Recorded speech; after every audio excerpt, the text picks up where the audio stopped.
कृष्णा। मैं नीलम आप सभी का आपके अपने चैनल प्रभु भक्ति संगीत में हार्दिक स्वागत करती हूँ। आज हम माघ मास के अगले अध्याय का श्रवण करते हैं, जिसमें वशिष्ठ जी कहने लगे, राजन, अब मैं माघ मास के उस महात्मा को कहता हूँ जो कार्तिकेय के पूछने पर दत्तात्रेय ने कहा था। इस समय साक्षात विष्णु के रूप में दत्तात्रेय सत्य पर्वत पर रहते थे। भीष्मति के राजा अर्जुन ने उनसे पूछा, हे योगियों में श्रेष्ठ दत्तात्रेय जी, मैंने सब धर्म सुन लिए, अब आप कृपा कर मुझे माघ मास महात्म्य सुनाइए। तब दत्तात्रेय जी कहने लगे, जो नारद जी से ब्रह्मा जी ने कहा था वही माघ महात्म्य मैं तुमसे कहता हूँ। इस कर्मभूमि भारत में जन्म लेकर जिसने माघ मास स्नान नहीं किया उसका तो मानो जन्म ही निष्फल हो गया। भगवान की प्रसन्नता, पापों के नाश और स्वर्ग की प्राप्ति के लिए हर हिंदू व्यक्ति को जीवन में एक बार माघ स्नान अवश्य करना चाहिए। यदि यह पुष्ट और शुद्ध शरीर माघ स्नान के बिना रह जाए तो फिर इसकी रक्षा करने से भला क्या लाभ। जल में बुलबुले के समान, मक्खी जैसे तुच्छ जंतु के समान यह शरीर माघ स्नान के बिना मरण समान होता है। विष्णु भगवान की पूजा ना करने वाला ब्राह्मण, बिना दक्षिणा के श्राद्ध, ब्राह्मण रहित क्षेत्र, आचार रहित कुल, यह सब नाश के बराबर माने जाते हैं। गर्व से धर्म का, क्रोध से तप का, गुरुजनों की सेवा ना करने से स्त्री और ब्रह्मचारी, बिना जल अग्नि से हवन और बिना साक्षी के मुक्ति का नाश हो जाता है। जीविका के लिए कहने वाली कथा आपने ही ये बनाए हुए भोजन की किया हुआ, शुद्र से भिक्षा लेकर किया हुआ यज्ञ तथा कंजूस का धन, यह सब नाश के कारण होते हैं। बिना अभ्यास और आलस्य वाली विद्या, असत्य वाणी विरोध करने वाले राजा, जीविका के लिए तीर्थ यात्रा, जीविका के लिए व्रत, संदेह युक्त मंत्र का जप, व्यग्र चित्र होकर जप करना, वेद न जानने वाले को दान देना, संसार में नास्तिक मत ग्रहण करना, श्रद्धा ना धार्मिक क्रिया के, ये सब व्यर्थ होते हैं। और जिस तरह दरिद्र का जीना व्यर्थ है, उसी तरह माघ स्नान के बिना मनुष्य का जीना व्यर्थ होता है। ब्रह्मधाती अर्थित स्वर्ण चुराने वाला, मदिरा पीने वाला, गुरु पत्नी का और इन चारों की संगति करने वाला माघ स्नान से पवित्र हो जाता है। जल कहता है, सूर्योदय से पहले जो मुझ में स्नान करता है, मैं उसके बड़े से बड़े पापों को नष्ट कर डालता हूँ। महापाप तक भी स्नान करने से भस्म हो जाते हैं। माघ स्नान का जब समय आता है तब सभी पाप अपने नाश के भय से कांपने लगते हैं। जैसे मेघों से युक्त होकर चंद्रमा प्रकाश करता है, वैसे ही श्रेष्ठ मनुष्य भी माघ में स्नान करके प्रकाशमान हो जाता है। काया वचमत से कटे हुए या फिर छोटे हुए, बड़े या पुराने सभी पाप करने से नष्ट हो जाते हैं। आलस्य में बिना जाने जो पाप किए हो वो सब नाश हो जाते हैं। और जिस तरह जन्मांतर के अभ्यास से आध्यात्मिक ज्ञान की प्राप्ति होती है, ठीक उसी तरह जन्मांतर अभ्यास से माघ स्नान में मनुष्य की रुचि हो जाती है। अपवित्र को पवित्र करने वाला बड़ा तप और संसार रूपी कीचड़ को धोने की पवित्र वस्तु माना जाता है। इसलिए हे राजन, जो मनवांछित फल देने वाले माघ में स्नान नहीं करते हैं, वह सूर्य के समान चंद भोगों को कैसे भोग सकते हैं। दत्तात्रेय जी कहते हैं, हे राजन, एक प्रचार इतिहास कहता हूँ, ध्यानपूर्वक सुनो। भगुवंश में ऋषिका नाम की एक ब्राह्मणी थी जो बाल्यकाल में विधवा हो गई। वह रेवा नदी के किनारे विंध्याचल पर्वत के नीचे तपस्या करने लगी। वह जितेंद्रीय, सत्यवक्ता, सुशील, दानशील तथा तप करने वाले देह को सुखाने वाली थी। वह अग्नि में आहुति देकर उच्च वृत्ति द्वारा छठे काल में भोजन करती थी। वह वल्कल धारण करती थी और संतोष से अपना जीवन बिताती थी। उसने रेवा और कपिल नदी में संगम में 60 वर्ष तक माघ स्नान किया और फिर वहीं पर मृत्यु को प्राप्त हो गई। माघ स्नान के इसके फल से वह दिव्य 4000 वर्षों तक विष्णु लोक में वास करके सुंद और उपसंहार द्वारा लुत नानव की अप्सरा के रूप में ब्रह्मलोक में उत्पन्न हुई। वह अत्यंत सरस्वती, रूपवती, ज्ञान विद्या में अति निपुण तथा मुकुट मंडल में शोभायमान थी। उसका रूप, यवन और सौंदर्य देखकर ब्रह्मा जी भी चकित हो गए और वह तिलोत्तमा रेवा नदी के पवित्र जल में स्नान करके वन में बैठी हुई थी। तभी सुंद और उपसंत के सैनिकों ने उस सुंदरवती को देखा और अपने राजा सुंद और उपसंत को बताया। सैनिक उन दैत्यों से कहने लगे, हे महाराज, ऐसी परम सुंदरी जो कामदेव को भी लज्जित करती हो हमने कभी नहीं देखी, आप भी चलकर देखिए। तब दोनों दैत्य मदिरा के पात्र में रखकर वहीं पर उन्होंने किनारे रखा और वहां पर जाकर परम सुंदरी जहाँ बैठी थी, दोनों देखने पहुंच गए। दोनों दैत्यों ने मदिरा पान किया हुआ था और काम किरणा से पीड़ित थे। वे दोनों आपस में ही उस स्त्री रत्न को प्राप्त करने के लिए विवादग्रस्त हो गए और फिर आपस में युद्ध करते वहीं समाप्त भी हो गए। उन दोनों को मरा देखकर उनके सैनिकों ने बड़ा कोलाहल मचाया। तब तिलोत्तमा कालत्रे के समान उनको पर्वत से गिराती हुई 10 दिशाओं को प्रकाशमान करती हुई आकाश में चली गई और देव कार्य सिद्ध करके श्री ब्रह्मा जी के सामने आई। तब ब्रह्मा जी ने बड़ी प्रसन्नता से कहा, हे देवी चंद्रावणी, मैंने तुमको सूर्य के रथ पर स्थान दिया। अब तक जब तक आकाश में सूर्य स्थित है, तुम इसको भोगो। नाना प्रकार के भोगों को इस प्रकार से भोगो।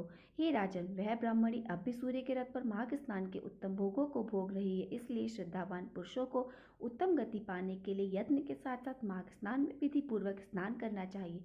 दत्तात्रेय जी कहते हैं, हे राजन, अब मैं तुम्हें एक पौराणिक कथा सुनाता हूँ, ध्यान पूर्वक सुनो। पूर्व काल में सतयुग के उत्तम निषेध नामक नगर में खेमकुंडल नामक वाला एक धनी वैश्य था, जो कि कुबेर की तरह था और वहां रहता था। बहुत ही कुलीन, अच्छे काम करने वाला, देवता अग्नि और ब्राह्मणों की पूजा करने वाला, खेती किसानी का काम किया करता था। वह गाय, घोड़े, भैंस आदि का पालन करता था, जिस कारण वह गाय और भैंसों से मिलने वाले दूध, दही, छाछ, गोबर, गुड़, घास, चीनी आदि को बाजार में जाकर बेचता था। इस तरह उस वैश्य ने उस सामान से बहुत सारा धन इकट्ठा कर लिया। धीरे धीरे वैश्य बूढ़ा होने लगा। जब वह इतना बूढ़ा हो गया तो उसे एहसास हुआ कि अब उसकी मृत्यु उसके निकट है। तब उसने धार्मिक कार्य करने और प्रारंभ कर दिए। भगवान श्री हरि का एक विशाल मंदिर बनवाया, कुएं, तालाब, बावड़ी, बहुत सारे फलदार और छायादार वृक्ष लगवाए, बगीचे लगवाए। यहाँ तक कि उसने सूर्योदय से लेकर शाम तक होने तक भी दान करता था। गांव के चारों तरफ उसने जल के प्याऊ लगवाए। अपने पूरे जन्म में उसने जितने भी पाप कर्म किए थे उन सभी का प्रायश्चित करने के लिए महान पुण्य कर्म करने लगा। उसके दो पुत्र उत्पन्न हुए, जिसका नाम कुंडल और विकुल रखा गया। वैश्य के दोनों लड़के जब बड़े हुए, हेमकुंडल गृहस्थी का सब कार्य उन दोनों को सौंपकर तपस्या करने गया। और जब वो वन गया, वहां भगवान श्री की आराधना में अपने शरीर को सुखाकर अंत में श्री हरि के लोक को प्राप्त हुआ। अब उसके दोनों पुत्र को धन वैभव का लालच हो गया, जिससे वह दोनों बुरे कर्म में लग गए। पिता का एकत्रित धन, उन्होंने जितनी भी उनकी संपत्ति, वे उस धन को खर्च करने में लग गए। उन्हें धन कमाने की तो चिंता नहीं थी, बल्कि वह उस धन को अनावश्यक कामों में खर्च करने लगे। वैश्यगामी बन गए, वीणा और बाजे लेकर वैश्याओं के साथ गाते फिरते थे।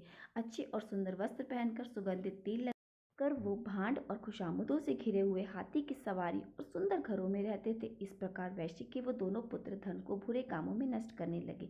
वे दोनों मिलकर अपने पिता का सारा धन केवल अपने ऊपर खर्च कर रहे थे। ना कभी किसी को दान देते, ना कोई हवन करते, यहाँ तक कि देवता और ब्रह्मा जी की सेवा, विष्णु भगवान का पूजन भी नहीं करते। इस तरह धन को व्यर्थ करते करते उन दोनों लड़कों के पास जितना भी धन था वो सब समाप्त हो गया और वह दरिद्रता को प्राप्त कर दुखी रहने लगे। भाईजन, सेवक और जो भी थे, इन सब को छोड़कर उनसे दूर चले गए। तब इन दोनों भाइयों ने मिलकर चोरी आदि काम करने शुरू कर दिए। जब राजा के भय से नगर को छोड़कर डाकुओं के भय साथ वह वन में रहने लगे, वहां पर तीक्ष्ण बाणों से वन में रहने वाले जंगली पशु को भी मारकर खाने लगे। एक समय इनमें से एक भाई पर्वत पर गया और वहां पर उसे शेर मारकर खा गया। दूसरा भाई उसी समय फिर वन को गया, उसने काले सांप ने डस लिया, जिससे उसकी मृत्यु हो गई। तभी यमराज के दूत उन दोनों को बांधकर यम के पास ले गए और कहने लगे, यमराज, बताइए हम दोनों पापियों के लिए क्या करें। तब चित्रगुप्त ने उन दोनों के कर्मों की आलोचना करके अपने दूतों से कहा कि बड़े भाई कुंडल को घोर नरक में डाल दिया जाए और दूसरे भाई कुंडल को स्वर्ग में ले जाया जाए, जहाँ उत्तम भोग है। तब एक दूत तो कुंडल को नरक में फेंकने के लिए गया और दूसरा दूत बड़ी विनम्रता के साथ, कुंडल चलो, तुम्हें अच्छे कर्मों से तुम स्वर्ग को प्राप्त हुए, अब वहां जाकर अनेक प्रकार के भोगों को भोगो। तब कुंडल बड़ी हैरानी के साथ मन में ढेर सारे संशय लेकर दूत से कहने लगा, यमदूत, मेरे मन में बड़ी भारी शंका है, इसलिए मैं तुमसे कुछ पूछना चाहता हूँ।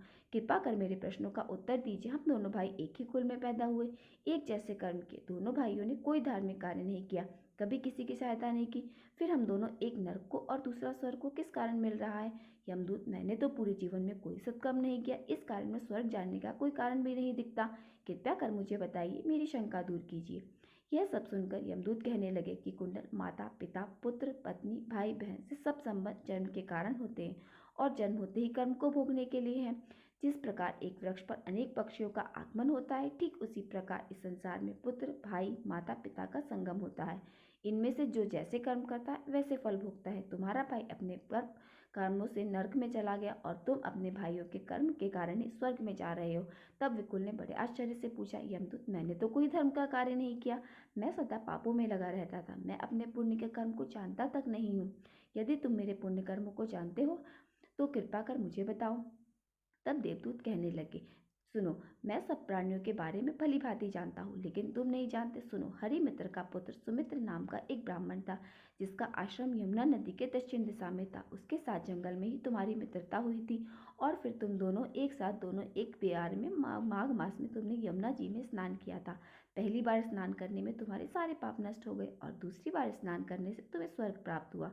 इसलिए हे विकुल, तुमने 2 बार माघ स्नान किया, इसी के पुण्य फल से तुम्हें स्वर्ग की प्राप्ति हुई और तुम्हारा भाई नरक को प्राप्त हुआ। ऐसे कहने के पश्चात दत्तात्रेय जी कहने लगे, हे राजन, इतना सुनकर विकंगल अपने द्वारा अनजाने में किए गए पुण्य कर्म के बारे में सोचने लगा और मन ही मन विचार करने लगा कि अनजाने में माघ स्नान का अगर यह फल प्राप्त होता है तो फिर श्रद्धा और भाव से किए गए स्नान का कितना पुण्य फल मिलता होगा। इसके बाद भाई कुंडल को दुख को सोचकर वह उसे बड़ी विनम्रता से मीठे वचनों से दूत से कहने लगा कि हे दूत, सज्जन पुरुषों के साथ सात पग चलने से मित्रता हो जाती है और यह कल्याणकारी होती है।